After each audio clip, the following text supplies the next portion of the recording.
High বন্ধুরা, চলে এলাম তোমাদের কাছে নতুন একটি রেসিপি নিয়ে।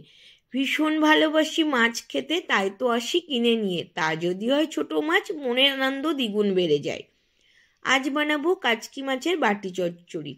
রান্না করতে যেমন ইজি, খেতেও দারুণ টেস্টি। তার জন্য প্রথমে নিয়েছি 150 গ্রাম কাচকি মাছ, ধুয়ে বেছে জল ঝরিয়ে। একটা নেব বাটি, তাতে নেব 2টো আলু লম্বা লম্বা টুকরো ঝিরিঝিরি করে। মেশাবো 2টো বড় সাইজের পেঁয়াজ লম্বা করে কেটে, সাথে একটা টমেটো কুচি করে।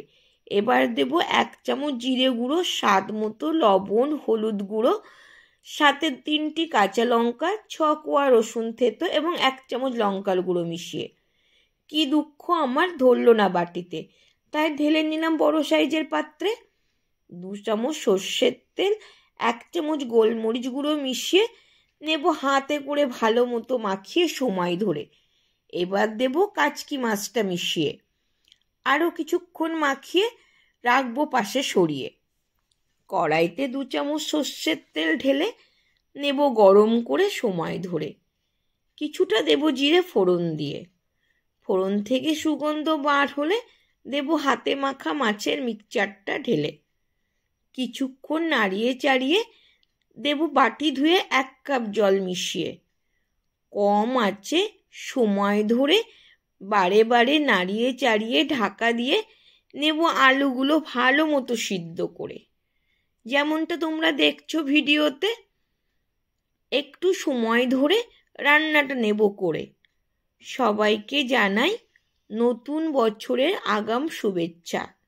ভালোবাসা দিয়ে ভালোবাসা নিয়ে যাও বাড়িতে। এসো আমরা এই শপথ করি, সবাই আমরা ভালোবাসা দিয়ে নেব ভালোবাসা আদায় করে। এইভাবে 10 মিনিট সময় ধরে রান্নাটা নেব কষিয়ে। দেখো কালারটা হয়েছে কি সুন্দর। এই মাছটা খেতে কে কে ভালোবাসো জানাবে আমাকে কমেন্ট করে। কে কে এটা আগে খেয়েছো সেটাও আমাকে জানাবে কমেন্ট করে।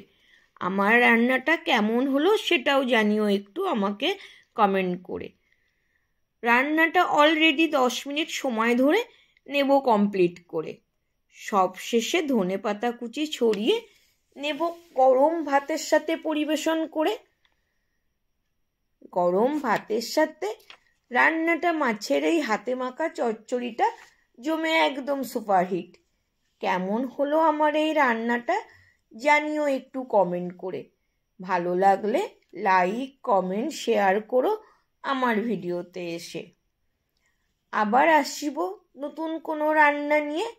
আজ তবে যাই, এখানেই টাটা বাই বাই। সবাই ভালো থেকো, সুস্থ থেকো। Tata bye bye.